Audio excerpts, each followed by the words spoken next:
안녕하십니까. 역사지정학 여행자 CR의 꿈입니다. 중국 사회에는 수많은 황제가 있습니다.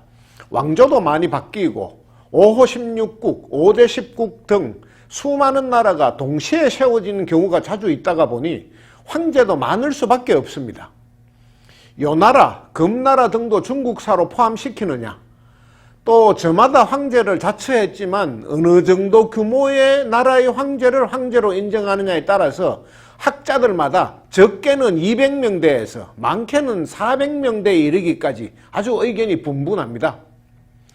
하여간 그렇게 많은 황제가 있다 치고, 그렇다면 그 중에서 최고의 황제는 과연 누구였겠습니까?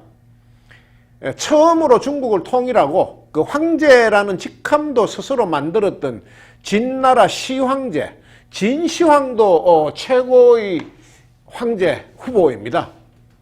진시황은 중국 영토만 통일한 것이 아니고 도량형, 화폐, 문자 등도 통일해서 중국의 기틀을 닦았다, 그런 평가를 받습니다. 또 잠시 왕망에게 빼앗겼던 한나라 왕조를 되찾은 한나라 전체로는 16대, 또 후한으로만 치면은 초대 황제인 광무제도 많이 거론되는 후보입니다. 그 절대 열세의 군사력으로 그 신나라 왕망의 군대를 물리쳤고 환족 왕조의 정통성을 되찾았다는 점에서, 또 실질적인 개국 군주임에도 불구하고 공신들을 토사구팽하지 않은 아주 인자한 군주였다는 점에서 중국 사람들이 특별히 좋아하는 황제입니다. 이 당태종 이세민도 빼놓을 수 없는 아주 유력한 후보입니다. 그의 이름인 세민, 본래 뜻이 제세안민, 그러니까 세상을 구하고 백성을 편안하게 한다는 뜻에서 뽑아온 겁니다. 제세안민, 이세민. 그는 실제로 이름처럼 했다고 평가받습니다. 정관의 치라는 태평성대를 이루었고, 그 당나라 수도인 장안에 전 세계에서 몰려든 상인들의 발길로 붐비게 만들었던 당의 전성기를 이끈 황제로 유명합니다.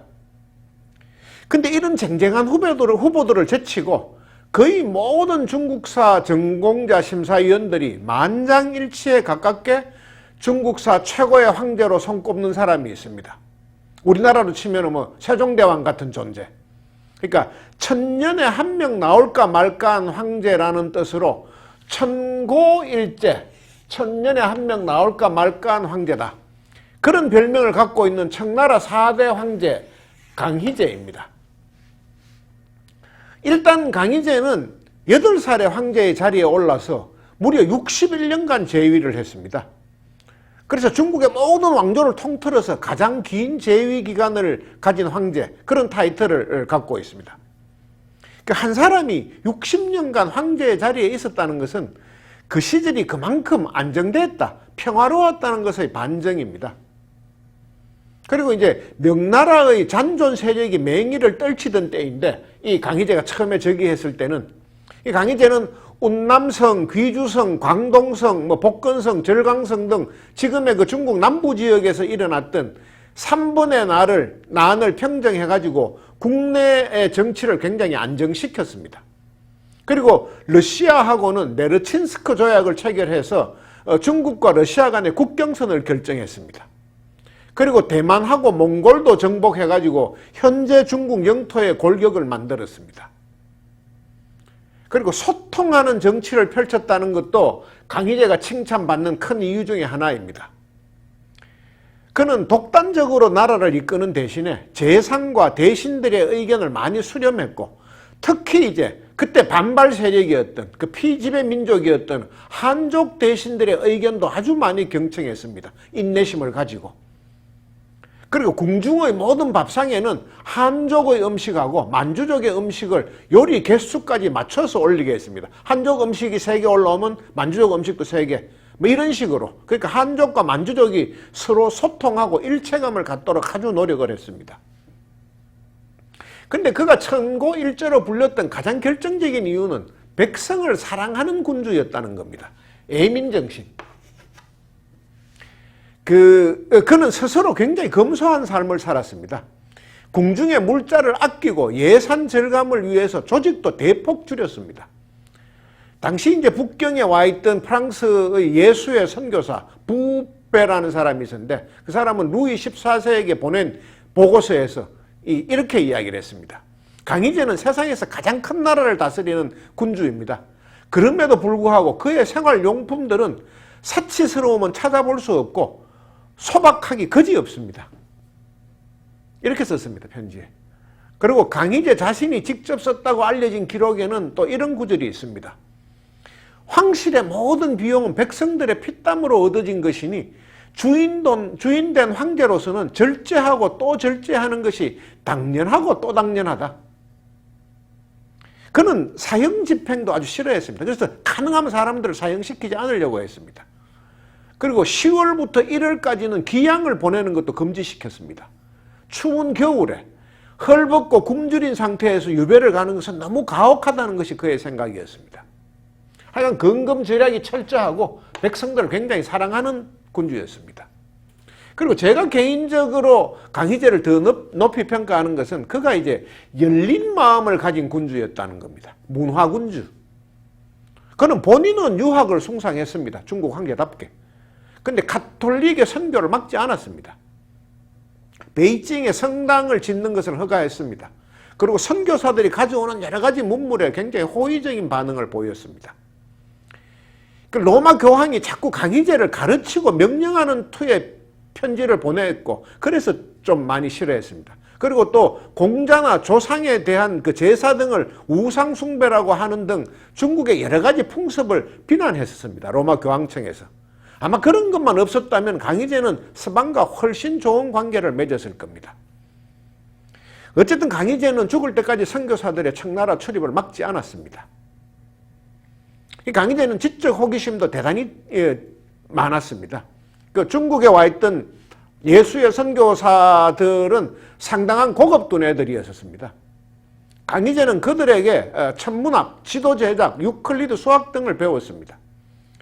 특히 이제 중국에 30여 년 동안이나 살았던 그 프랑스 선교사 부베에게서는 의학, 화학, 물리학은 물론이고 라틴어 고전까지 배웠습니다. 그 수십 명의 학자를 동원해서 5년에 걸쳐서 강희자전을 만들었습니다. 강희자전이 만들어진 후에 모든 중국의 옥편들, 한자 자전들은 다 그것을 보고 거의 베끼다시피 했습니다. 4만 7천 자의 한자를 부수, 획수, 운대로 정리했습니다. 오늘날의 옥편도 그 강희자전의 편집 방법에서 크게 벗어나지 않았습니다. 하여간 서론이 너무 길었습니다. 오늘은 뛰어난 황제 이야기를 하는 시간이 아니고 가장 악명 높은 환관에 대해서 이야기를 하는 시간입니다. 그 1000년에 걸쳐서 가장 뛰어난 황제 천고 일제가 있었다면은 1000년에 걸쳐서 가장 악명 높은 환관 천고 일환인들 왜 없겠습니까? 천고 일환, 뭐 제가 만드는 말입니다만 1000년에 걸쳐서 가장 악명 높은 환관. 만약 그런 환관을 뽑는다면 누구의 몫으로 돌아가겠습니까? 이 부분에 대해서도 중국사를 전공한 사람들의 생각은 되게 비슷한 듯 합니다. 후보 1번은 지난 시간에 말씀드렸던 조고입니다. 황제의 눈앞에서 사슴을 가리켜 말이라고 했던 사람. 그 진시황제의 유언을 조작해서 생때 같은 진시황의 두 아들을 죽음으로 내몰았던 그 위인입니다. 그리고 후보 2번은 황제에게서 아버지라는 소리까지 들었던, 그 자신들의 입맛대로 벼슬을 팔고 황제까지 좌지우지했던, 그래서 한나라의 멸망을 가속화시켰던 때상시, 항상 대기하고 있던 10명의 내시, 십상시입니다. 오늘은 그 밖에 이제 천고 일환의 후보하고 최종 우승자까지 오늘 발표하겠습니다. 오디션 프로그램처럼. 하여간 중국의 여러 왕조들에서 황관들의 악행은 끊임없이 계속됐습니다. 뭐 동관, 왕진, 황호, 풍보 등등은 모두 자신들이 속했던 왕조를 멸망으로 이끌었습니다. 그 당나라 시대의 황관이었던 고역사도 천고 일환의 이 아주 유력한 후보입니다. 아들의 여자인 양귀비를 아버지인 당현종의 여자로 만들었던 바로 그 인물입니다. 평소에 현종의 여성 취향하고 성적 취향까지 간파하고 있었습니다. 그래서 아내를 잃고 시리에 빠진 현종에게 기쁨을 안겨주기 위해서 양귀비가 현종의 딱 마음에 드는 그런 여자임을 알고 작업을 꾸며서 그렇게 만들었습니다. 이 고역사는 10살에 궁에 들어와서 척천무 시절부터 환관 생활을 시작했습니다. 그러다가 이제 당현종의 전속 환관이 되면서 현종이 그 왕자 시절에 일으켰던 두 번의 궁정 쿠데타에서도 아주 큰 역할을 담당했습니다.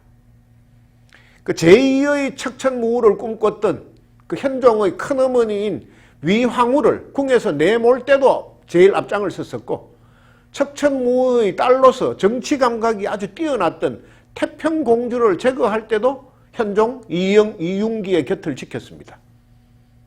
그렇게 보면은 사선을 함께 여러 차례 넘었습니다. 현종과 고역사는 생명을 건 전우였고 어떻게 보면 소울메이트였다고 할 수 있습니다. 하여간 그런 세월을 거쳐서 현종의 신임을 한 어깨에 다 얻었던 그 고역사는 각종 권력을 틀어쥐었고, 그 많은 말하자면은 고위 관료들을 추천했습니다. 근데 그 추천했던 관료들이 한결같이 정말 지독한 간신들이었습니다. 이인보, 양국충, 안록산 등이 그들인데 하나같이 어떻게 그렇게 나라를 말아먹을 간신들만 골라서 추천했는지 신기할 지경입니다, 정말. 근데 하여간 고역사는 그 황제를 제외한 모든 사람들이 그의 눈치를 볼 정도로 아주 막강한 권세를 누렸고, 그 당나라 후기에 나타난 환관세도 정치의 길을 열었다는 점에서 이 천고일환의 유력한 후보가 되기 아주 손색 없습니다. 그렇지만 이제 고역사가 다른 환관들과 좀 다른 것은, 다른 이 천고일환의 그 후보들은 황제들을 기만하고 사리사욕과 오로지 권력만을 추구했던 데 반해서 이 고역사만큼은 죽을 때까지 주군 당현종에 대한 충성심이 변치 않았다는 겁니다. 그 안록산에 난 때 만리길 넘어 서천성으로 피난가는 현종을 지극정성으로 수행했고, 그 길에서 현종에게로 향하는 그 군중들의 분노를 달래기 위해서 양귀비를 목매달아 죽이는 악역도 담당했었습니다. 그리고 현종의 뒤이어 황제가 된 숙종의 측근 한관 이보국에 의해서 유배를 가게 됐는데, 유배를 갔다가 돌아오니까 현종이 죽었다는 소식을 들었습니다. 그때부터는 곡기를 끊어서 스스로 죽음을 맞았습니다. 그의 무덤도 현종 옆에 배장됐습니다. 그러니까 죽어서도 주군의 곁을 지키겠다, 그런 의지를 보였습니다. 근데 이제 이 부분에서 많은 사람들이 그 환관에 대해서 오해하고 있는 것 하나를 이렇게 짚고 넘어가겠습니다. 고역사라는 이름에서 풍겨지듯이 고역사는 힘이 장사였습니다. 사람들은 보통 환관에 대해서 아주 왜소하고 목소리가 작고 뭐 허리가 굽었고 어깨가 굽었고 이렇게 소위 남성답다는 거하고는 아주 거리가 멀다고 그렇게 생각을 합니다. 근데 아주 어릴 때 환관이 된 경우는 그렇습니다. 근데 환관 중에는 청소년기나 성인이 된 후에 궁형을 받아서 환관이 된 경우가 많고, 그럴 경우 이제 생식기만 거세됐을 따름이고 기골과는 아무런 상관이 없습니다. 골격이 이미 굵을 만큼 굵었고 키도 클 만큼 컸습니다. 오히려 환관 중에는 황제나 황실의 여인들의 호의를 위해서 아주 기골이 장대하고 무예가 뛰어난 환관을 뽑는 경우도 많았습니다. 이제 고역사도 그런 경우입니다. 또 명나라 때 영락제의 명령을 받아서 대항해를 했던 정화도 환관이었습니다. 근데 그 정화도 육척장신의 힘이 천하장사급이었다고 합니다. 이 천고일환, 그 다음 후보는 명나라 때의 환관 유건입니다. 유건은 월스트리트 저널에 의해서 전 세계적으로 유명해진 환관입니다. 월스트리트 저널은 새천년이 시작되기 직전인 1999년에 지난 1000년간 전 세계에서 가장 부자였던 사람 50명의 명단을 발표한 적이 있습니다. 그 명단에는 이제 징기스칸과 그의 손자 쿠빌라이 칸, 또 앙코르와트를 세웠던 크메르 제국의 수르야 바르만 2세 등등 정복자들이 많이 포함되어 있었습니다. 그 제국의 모든 재화가 그들의 재산으로 간주되어 있기 때문입니다. 그 산업혁명 이후에는 기업가들이 많이 들어가 있습니다. 직물기를 개발한 영국의 그 리처드 아크라이트, 그 다음에 금융왕인 로스차일드, 철강왕 앤드류 카네기, 석유왕 존 록펠러 등이 이제 포함되어 있습니다. 20세기 후반부의 최고 부자 마이크로소프트의 빌 게이츠도 당연히 이름이 올라가 있었습니다. 근데 그 와중에 아주 택도 없는 인물인 그 명나라 때의 환관 유건이 거기에 이름을 올렸습니다. 순전히 뇌물로 모은 돈만으로 서기 1001년부터 1000년 동안에 전 세계 50위의 부자에 들어갔다는 겁니다. 정말 믿기지 않은 일이지만은 그건 사실이었습니다. 유건이 나중에 능지처참을 당했을 때 그의 집에서 나온 재산은 그 뭐 부동산이라든지 고서화라든지 골동품이라든지 이런 거 다른 재산은 빼고 현금과 다름없는 그 황금만 1200만 양, 백은은 무려 2억 5천만 양이 나왔다고 합니다. 규모를 짐작할 수조차 없는 돈입니다. 다만 당시 명나라 조정의 1년 예산의 10배도 넘는 규모였다고 합니다. 나라의 1년 예산의 10배. 참 해도 어마어마하게 해먹었습니다. 근데 그가 치부에 이용한 조직은 동창이라는 정보기관이었습니다. 요즘 한국의 정부기관으로 치면은 국정원과 뭐 감사원, 검찰, 경찰 등 이제 모든 사정기관하고 권력기관을 합쳐놓은 것 같은 엄청난 조직이었습니다. 환관의 수장이 그 조직의 수장을 겸하는 경우가 대부분이었습니다. 그 명나라 11대 황제인 정덕제를 어릴 때부터 돌봤던 이제 그 인연으로 그 동창의 수장이 된 유건은 황제를 이제 매사냥이라든지 재미있는 놀이에만 빠지게 만든 다음에 나라 일은 자신이 마음대로 주물렀습니다. 그래서 이제 당시의 사람들은 그 유건을 서 있는 황제, 설립자를 써서 입황제라고 불렀고 진짜 황제인 정덕제는 앉아있는 황제, 좌황제라고 불렀습니다. 어쨌든 그렇게 이제 유건이 나라의 모든 권한을 행사하게 되자 관리 지망생들은 자리를 사기 위해서 뇌물을 갖다 바쳤고 현직 관리들은 더 좋은 자리로 영전을 위해서 돈을 바리바리 싸들고 왔습니다. 돈을 갖다 바치지 않는 사람은 현재 직위를 가지고 있어도 그것도 빼앗아 버렸습니다. 그래서 모든 관리들은 하여간 돈을 갖다 바치지 않을 수 없었는데 만약에 돈이 없다 그러면 빌려서라도 뇌물 공세를 펴야 됐습니다. 근데 그때 누구한테 돈을 빌렸느냐? 돈을 빌려줄 사람이 누구냐? 그것도 유건이었습니다.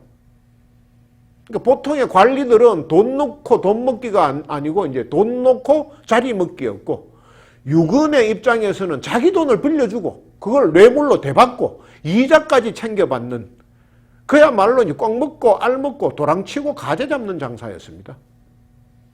결국 전국의 모든 돈은 유건의 집으로 몰렸습니다. 그 관리들이 바치는 모든 뇌물은 결과적으로 백성들의 고혈을 짜낸 겁니다. 어느 나라나 할 거 없이. 조선시대 삼정문란 때도 뭐 그 똑같은 이야기입니다. 결국 견디다 못한 관리들 그리고 더 견디다 못한 백성들이 들고 일어났습니다. 유건 때문에 못 살겠다. 뭐 밀란이 생긴 겁니다.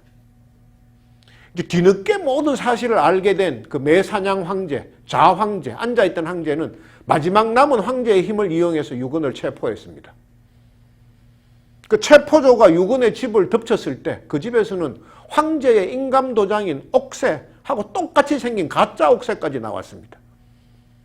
그 유건은 자신의 집에서도 황제의 칙서를 만들어가지고 자리를 팔아먹었던 겁니다.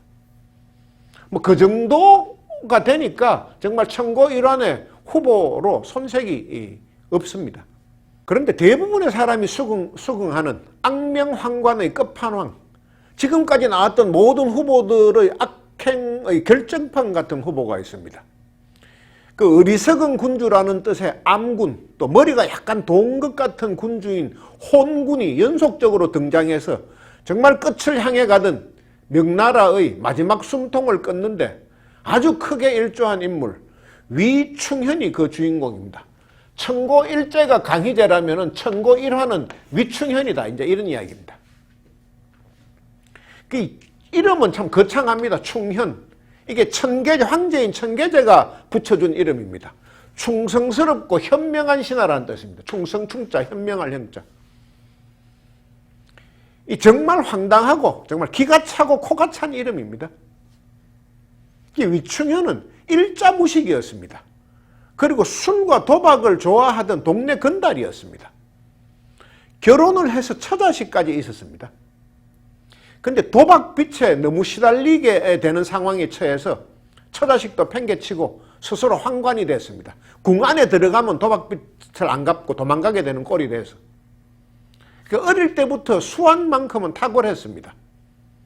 그래서 그랬는지 자궁을 할 때, 자기가 자기 생식기를 자를 때 한쪽 고환은 남겨두고 잘랐다는 이야기도 있습니다.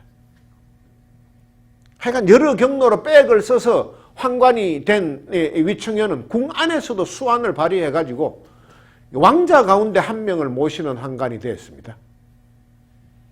그 위충현이 모시던 왕자는 원래는 황제가 될 가능성이 아주 낮았습니다.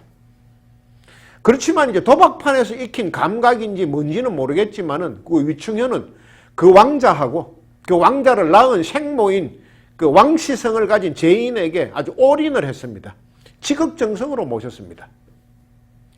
근데 이상하게 일이 풀리기 시작했습니다. 그 위충현이 모시던 왕자는 나중에 천계제 명나라의 16대 황제가 되는 주유교라는 사람이었습니다. 천계제. 이 주유교의 아버지, 천계제의 아버지가 명나라 15대 황제 태창제입니다. 그리고 할아버지는 14대 황제 만력제였습니다. 근데 이 할아버지 황제의 만력제가 중국 역사상 또 사실은 세계사에서도 가장 골 때리는 황제 중에 한 명입니다. 제일 처음에 황제가 되고 난 다음에 10년 정도는 장거정이라는 대신과 함께 힘을 합쳐서 나라 일을 제법 잘 돌봤습니다. 근데 장거정이 죽고 난 다음에 조금 지나서는 그만 정치가 귀찮다 하면서 정치에서 손을 놔버렸습니다. 하는 일이 하나도 없이 황제의 자리만 지켰습니다. 그래서 별명도 태업 황제였습니다. 황제가 스스로 파업을 했다 그런 뜻입니다. 몇십 년 동안 30년 이상 황제가 단 한 번도 조정에 나오지 않았기 때문에 재상들도 황제의 얼굴을 몰랐다고 할 정도입니다. 근데 죽지도 않고 매년 돌아오는 각설이처럼 정말 죽지도 않고 황제의 자리에는 무지하게 오래 머물렀습니다. 무려 48년이나 재위를 했습니다. 그런 태업 황제 만력제의 아들 이 태창제는 38살에 즉위했습니다. 자기 아버지가 너무 오래 있는 바람에 기다리다. 너무 오랜 세월을 즉위를 기다리면서 살았던 게 무슨 안에 애간장을 다 태웠던지 황제의 자리에 오르자마자 29일 만에 갑자기 죽어버렸습니다. 그러니까 황태자로는 18년의 세월을 보냈는데 황제로는 고작 한 달을 살았습니다. 이 태창제가 갑자기 죽고 나니까 근데 이 태창제는 정실황후의 소생이 없었습니다. 그러니까 졸지에 후궁이던 그 왕제인의 아들인 주유교가 황제가 되어버렸습니다. 위충현이 모시고 있던 사람입니다. 이 천계제가 15살 때였습니다. 하여간 주유교는 그때까지 자기가 황제가 될 줄 모르고 아무도 그한테 관심을 쏟지 않았기 때문에 황제 수업을 전혀 받지 못했습니다. 문맹이라는 설까지 있습니다. 그러니까 아버지가 그렇게 빨리 죽을 줄 몰랐고 정실 아들도 아니었기 때문에 이제 황제 수업을 못 받았던 건데 그러다 보니까 정치 따위에는 아예 관심이 없었습니다. 아주 어릴 때부터 취미로 목공예를 했는데 그 목공예만 매달렸습니다. 정치는 완전히 위충현의 차지가 되었습니다. 근데 그 와중에 아주 막장 드라마가 하나 더 끼어듭니다. 천계제는 어릴 때부터 그 유모인 객인울이라는 여성의 젖을 먹고 살았습니다. 객인울. 예뻤다고 합니다. 가슴도 컸다고 합니다. 근데 중국 사회는 가끔씩 유모와 왕자 간의 사랑이 싹트는 경우가 있었습니다. 천계제하고 유모인 객시도 그런 관계가 된 것처럼 보입니다. 특히 이제 천계제가 연상녀인 유모를 짝사랑한 것처럼 보입니다. 황제가 된 천계제는 객시가 원하는 것은 무엇이든지 다 들어줬습니다. 하여간 객시는 단순한 유모가 아니고 천계제가 아주 어렸을 때부터 2차 성징이 나타난 직후부터 어린 황제의 후궁 역할을 했을 가능성이 높다. 그것이 주변의 추측이었습니다. 근데 유모 객시는 실제로는 마음이 다른 사람에게 가 있었습니다. 황제를 모시는 환관인 위충현이었습니다. 한때 건달이었고 수완 좋고 입심 좋은 위충현이 유모 객시의 마음을 사로잡는 데는 그리 긴 시간이 필요하지 않았던 것 같습니다. 둘은 만나자마자 서로에게 끌렸던 것 같습니다. 하여간 위충현과 객인월은 최소한 대식관계였던 건 확실하고 실제로는 내연관계였을 가능성이 아주 높다고 그렇게 추측이 됩니다. 대식이 뭐냐? 대식관계라는 것은 이 환관하고 궁녀들, 그러니까 생식이 안 되는 사람들, 그런 사람들이 그다음에 혹은 궁녀들끼리 하는 동성애, 뭐 그들만의 방법으로 하여간 깊은 관계를 맺는 것을 대식관계라고 이야기를 합니다. 근데 또 위충현이 객인월하고 내연관계가 있었을 가능성이 높다는 것은 위충현이 입궁 당시에 고환을 하나만 잘랐었다는 그 설하고 굉장히 연관되어 있습니다. 하여간 위충현 본인만으로도 천계제의 마음을 사로잡았는데 그 천계제가 짝사랑했던 여인인 유모까지 여러모로 위충현을 돕고 나섰으니까 그 위충현이 황제 이상의 권세를 누리는 데는 뭐 아무런 장애가 없었습니다. 어느 정도로 나쁜 짓을 했느냐, 어떻게 위세를 부렸느냐, 뭐 그런 거 일일이 열거하기는 어렵습니다. 너무 많습니다. 다만 이 위충현이 가장 대표적으로 한 짓은 자신을 반대하는 사람을 전부 죽였다는 겁니다. 소위 그 독림당이라고 불리는 관료 사대부 그룹이 대표적이었는데 하여간 그 독림당을 포함해서 모든 반대파들의 씨를 말렸습니다. 그러고 나니까 뭐 모든 관료들이 위충현한테 고분고분해졌습니다. 고관들조차 위충현을 만나러 올 때는, 아련하러 올 때는 반드시 그에게 구천세를 해야만 했습니다. 위충현 구천세이 뭡니까? 중국에서는 뭔가 경축할 일이 있을 때 황제에게만 만세를 불렀고 제후나 왕한테는 천세, 일반인들, 그러니까 뭐 아버지의 무슨 환갑을 축하한다 할 때는 백세 이렇게 했는데 중국사에서 구천세를 받은 사람은 위충현이 유일했습니다. 황제 다음은 나다, 뭐 이런 겁니다. 이 위충현보다 나이 많은 대신들도 그 위충현의 양자를 자임하고 나섰습니다. 내가 당신의 양자가 되겠습니다. 당신을 아버지처럼 모시겠습니다. 이렇게 했습니다. 마침내는 위충현은 공자급의 성인이라면서 살아있는 위충현의 사당을 세운 사람도 생겼습니다. 생사당입니다. 살아있는 사람의 사당. 근데 그 사람이 출세를 해버렸습니다. 위충현의 마음을 사서. 그러니까는 그게 유행처럼 번져나갔습니다. 전국 여기저기에 위충현의 생사당이 있었습니다. 정말 코미디도 이런 코미디가 없고 개판도 그런 개판이 없습니다. 근데 그러한 위충현의 몰락은 갑자기 찾아왔습니다. 천계제가 제위 7년 만에 갑자기 죽어버렸기 때문입니다. 명나라의 마지막 황제, 죽은 천계제의 배다른 동생이었던 숭정제는 어릴 때부터 현명하다는 평가를 받았던 인물입니다. 그 숭정제는 등극하자마자 1순위로 위충현을 손봤습니다. 일단 유배를 시켰습니다. 여제를 캐는 동안. 근데 위충현은 귀양 가는 도중에 자살했습니다. 살아봐야 끔찍하게 죽을 건 뻔했었기 때문에. 이 객인월은 장형에 처해져서 맞아 죽었습니다. 근데 그 둘이 죽었다고 해서 명나라의 운명이 달라진 것은 하나도 없습니다. 너무나 혼군과 암군이 그 이전에 많았었습니다. 너무 오랜 세월 썩어왔던 명나라는 숭정제가 왕위에 오른 지 17년 되던 해에 멸망하고 말았습니다. 이제 한관 이야기의 끝을 맺을 때가 됐습니다. 중국은 왜 그렇게 환관이 많았느냐? 왜 늘 수요에 비해서 공급이 넘쳐났느냐? 그것은 왕조가 자주 바뀌었기 때문에 또 다른 나라를 자주 침략했기 때문입니다. 왕조가 바뀌면은 전 왕조의 마지막까지 충성을 하던 사람들은 죄인이 돼서 궁형을 받는 경우가 아주 많았습니다. 쌓인 겁니다. 누적.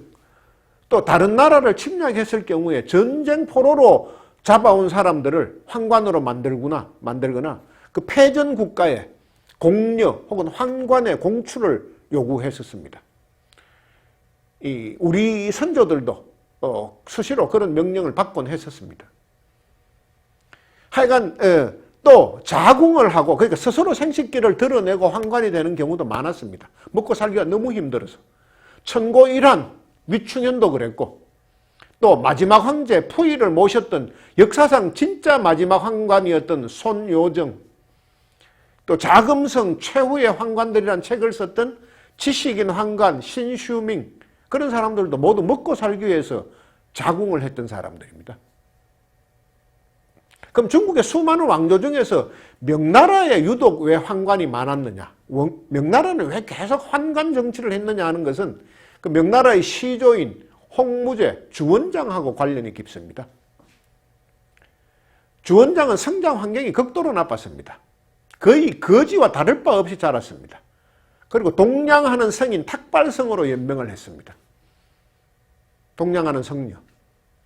그러다가 어쩌다가 이제 원나라에 대한 항몽운동을 하는 홍건적에 가입하게 됐고, 거기에서 싸움을 좀 아주 잘해가지고 이렇게 저렇게 잘 풀려서 결국은 나중에 명나라를 세우기까지 됐습니다.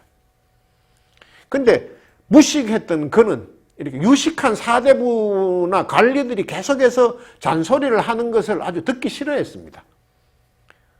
황제 중심 체제를 구축한다는 명분으로 공신과 귀족, 토호들을 모조리 숙청했습니다. 자기가 권력을 잡은 후에 무려 10만 명을 죽였다는 그런 통계가 많이 나와 있습니다. 그러다 보니까 이 절대 권력은 구축했는데 전문적인 관리들이 다 멸종되고 통치 시스템이 없어져 버렸습니다. 그 주원장은 그 자리를 황관들로 메꾸었습니다. 황관들은 궁 바깥에 나가면 보통 사람들과 생활할 수 없었습니다. 너무 차별을 당했기 때문에. 그러니까 근본적으로 자기들은 궁 안에 살았어야 됐고, 그러니까 황제의 명령에 무조건 복종하는 성향이 아주 옛날부터 강했습니다. 그러니까 주원장은 그런 사람들로 자기 주변을 완전히 메꾼 겁니다. 그 시스템이 더 강화된 것은 3대 황제인 영락제였을 때입니다. 주원장의 숙청 정치가 그런 바탕이 됐고, 그 다음에 이제 영락제가 그랬는데, 이제 주원장, 개국 시조는 황제 자리를 자신의 맞손자에게 물려줬습니다. 원래는 큰아들을 황태자로 지명했는데, 갑자기 그 아들이 죽어버렸습니다. 그래서 2대 황제로 이제 어린 손자인 건문제가 즉위를 했는데, 건문제는 호랑이 같은 그 작은 아버지들이 많이 무서웠습니다. 그래서 그들을 제거하고 싶어 했습니다. 그런데 숙부인 주체가 먼저 쿠데타를 일으켰습니다. 그리고 건문제의 궁전을 불태웠습니다. 근데 시신은 찾지 못했습니다. 건문제는 도망을 갔는지 그 와중에 어디서 깔려 죽었는지 결국은 하여간 못 찾았습니다. 어쨌든 그렇게 해서 이제 황제 자리에 오른 게 영락제였고, 그 쿠데타의 이름을 정난의 변이라고 합니다. 그 영락제는 황제가 되자마자 왕자 시절 자신이 수비를 담당했던 지역인 북경에다가 자금성을 짓기 시작했고, 20년에 걸쳐서 그 궁이 완공되자 바로 수도를 옮겼습니다. 주원장과 2대 건문제 때까지 명나라 수도는 남경이었고, 영락제 때부터는 북경, 베이징이 된 겁니다. 근데 이 정난의 변이 가능할 수 있었던 게 영락제는 건문제를 둘러싸고 있던 황관들을 다 매수했기 때문입니다. 황관들을 통해서 건문제의 일거수일투족을 실시간으로 보고받았습니다. 어떤 사람이 건문제 세력이라는 것도 미리 다 알았습니다. 그래서 결국은 이제 이 영락제가 조카를 몰아내고 황제가 됐는데, 영락제는 황제가 되자마자 환관을 수장으로 하는 정보 조직인 동창을 만드는 겁니다. 동창. 아까 유건 때도 동창이 나왔고 위창현 때도 동창이 나왔습니다. 이게 하는 일이 주요 인물에 대한 사찰과 감시, 그리고 암살까지 서슴없이 저질렀습니다. 그야말로 악성 정보기관이고 기형적인 권력기관이었습니다. 그게 점점 동창이 세력이 커져가지고 나중에는 황제조차 제대로 제어할 수가 없었습니다. 그 천고일환의 마지막 두 명의 어떤 이 유건, 위충현 둘 다 동창을 기반으로 해서 황제들을 좌지우지했던 겁니다. 이 동창은 명나라가 망할 때까지 존재했고 명나라 멸망의 큰 원인 중에 하나였습니다. 조선이 선비의 나라, 사대부의 나라라고 떠받들었던 명나라는 내막을 따져보면 환관의 나라였고 동창의 나라였습니다. 이제 환관에 대한 마지막 이슈입니다. 중국 역사 전체를 통틀어서 악성종량처럼 내려오던 거대한 환관 제도를 완전히 정리한 사람이 천고일제 강희제였습니다. 환관의 수는 최대 3,000명으로 줄여라. 더 이상 환관을 하면 안 된다. 이걸 법제화시켰습니다. 그리고 환관은 일체 정치에 관여할 수 없다. 이렇게 만들었습니다. 그리고 강희제 자신이 황제로 있을 때는 환관의 수를 400명까지로 줄였습니다. 10,000명이 넘어 있던 명나라, 한때는 10만 명까지 달했던 그 환관의 숫자를 3,000명 혹은 자기는 400명까지 줄였습니다. 그 궁중의 경비를 그래서 절감을 했습니다. 앞에서도 언급했던 그 황실의 모든 비용은 백성들의 피땀으로 얻어진 것이니까 주인된 황제로서는 절제하고 또 절제해야 된다. 이렇게 했던 말이 그냥 입에 발린 소리가 아니었습니다. 강희제는 괜히 천고일제가 아니라는 이야기입니다. 이 중국의 황관은 중국이 왕조가 아닌 신의 혁명으로 인해서 공화국으로 바뀌면서 공식적으로는 완전히 사라졌습니다. 다음 시간은 중국 왕조의 멸망의 공식에 대해서 말씀드리겠습니다.